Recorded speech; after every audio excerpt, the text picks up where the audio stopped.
Yo, what's up guys? My name is Party Animal and welcome back to another video. For today I'm going to show you guys a full look on how I made my track I Think I'm in Love, which is available right now.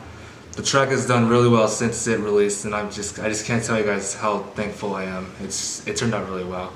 So now I just thought, you know what, why not show a little full detail on how I made the track. So we're going to break it up into portions and just go over what I did and stuff like that. But with that being said, let's get right into it. Okay, so we're going to start off with the first half of the track, which is the breakthrough. So let's go ahead and take a look at it. I think I'm in love, think I'm in love with you. I think I'm in love. So let's start off with the vocals. So for the vocal, I actually got it from Splice Samples, which is a really cool website for any aspiring artist. But if you're going to use vocals from Splice, I highly recommend Shazamming it first. That's what I always did. And it's going to really help you out. And for vocals, if you want to look for a vocal, always filter it on Splice Sounds to recent and not popular, because if you do popular, it's going to be overused and you won't be able to distribute it. But anyways, I got this off of Splice Sounds. I decided to add some reverb to it and some delay just to give it that unique feeling. For the bass, it's actually really cool.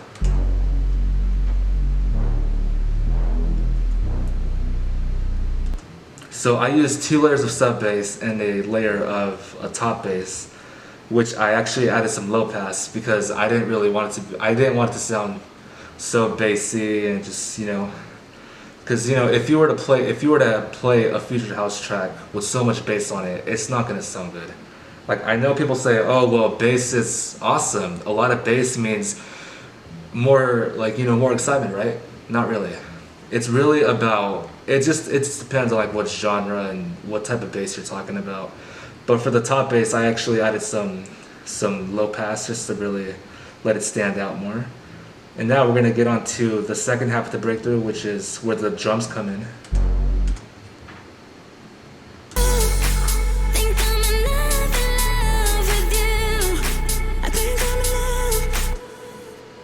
So as you can tell, as soon as the second half of the breakthrough comes in, there is a background vocal that's playing. This is actually a chunk of the vocal that I took when I was producing the track. I wanted to give it that amazing feeling. So let me just show you how it sounds. So I reversed the vocal, and then I decided to put it on here, just to give it that amazing feeling. And then we got the drums, the hi-hat, snare, claps. I actually added some layers of claps on here, and a cymbal crash.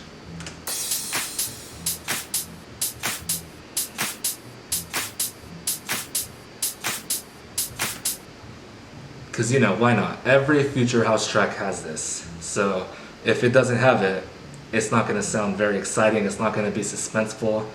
It's just gonna sound boring. So if you're ever producing a house track or any future house track, always do this right here. It's always highly recommended to do this. So for this next portion of the track, we're gonna go over the build-up. So let's check it out.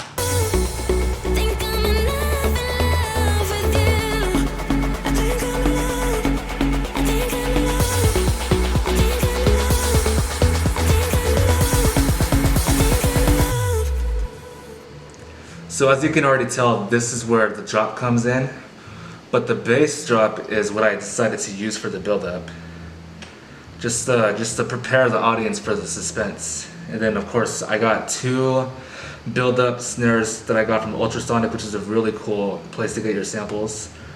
Then you got that reverb vocal, and then you got the risers that I also got from Ultrasonic. But you got this kick right here, a little transient kick. You got the cymbal crash. And then you also got the sub drop. So for the snare, I actually added a filter on here just to I wanted to give it that future house type of vibe. And then, yeah, right here, the cutoff, you got the filter cutoff. I wanted to give it that. You got another layer of a snare build-up.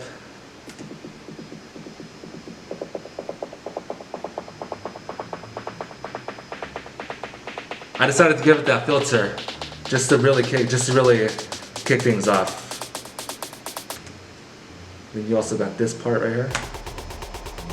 And then we'll add the kick and we'll put this together, and this is what it sounds like.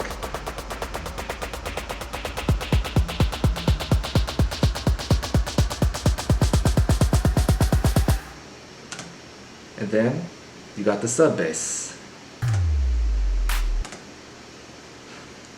And then the pre-claps, I guess that's what you can call it.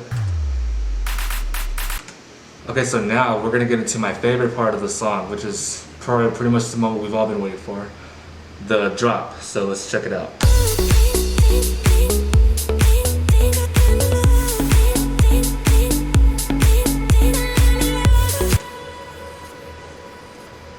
So let's start off with the vocal chops that I made on here.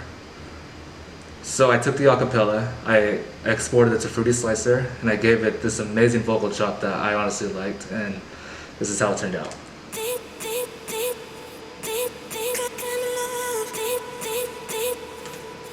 I gave it some kickstart to give it some sidechain. I added some reverb, some delay, wanted to compress it a little bit, and then this is how it turned out.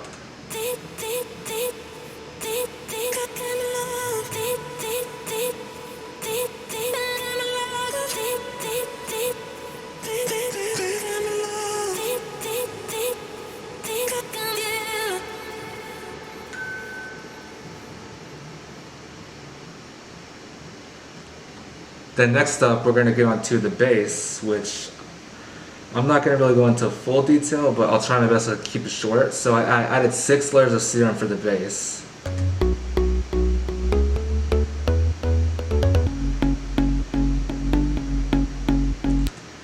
So I added some sidechain. I decided to give it a little bit of distortion. I tried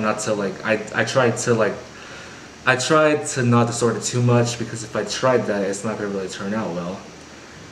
And then of course we got the drums and all the effects.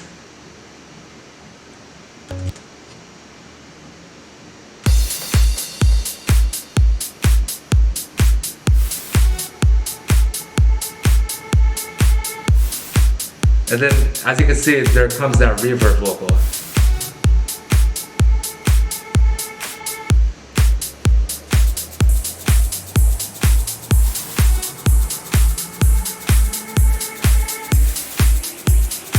You got the risers, white noise.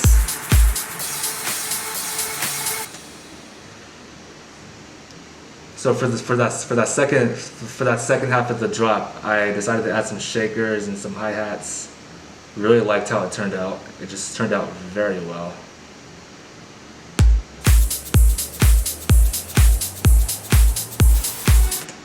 And then you got this stab right here, which I'll show you guys. And then this little white noise that I made with 3x oscillator. And then of course you have the reverb vocals that I did.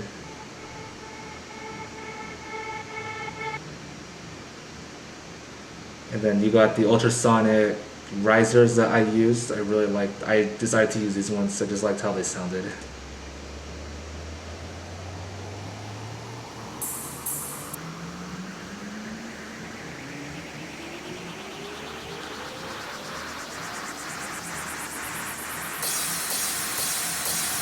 Then the cymbals, I just loved how it turned out. But yep, that is how I made the song I Think I'm in Love. I really liked how this track came out. It turned out super well, and I just really loved how it standed out. And yeah, that's pretty much it for today. Hope you guys enjoyed it. I hope you guys enjoyed today's video on how I made the track I Think I'm in Love. If you guys want more videos like this where I go through how I made songs, or if you guys want like any tutorials and stuff like that, make sure to hit the like button. And if you are new to the channel, make sure to subscribe for more amazing videos, because I'm gonna start doing more music videos now, like tips, tutorials, and breakdowns on how I made these tracks. And also make sure to hit the post notification so that way you will not miss any videos like this. But with that being said, I hope you guys enjoyed today's video. And with that being said, see you guys in the next one. Peace out.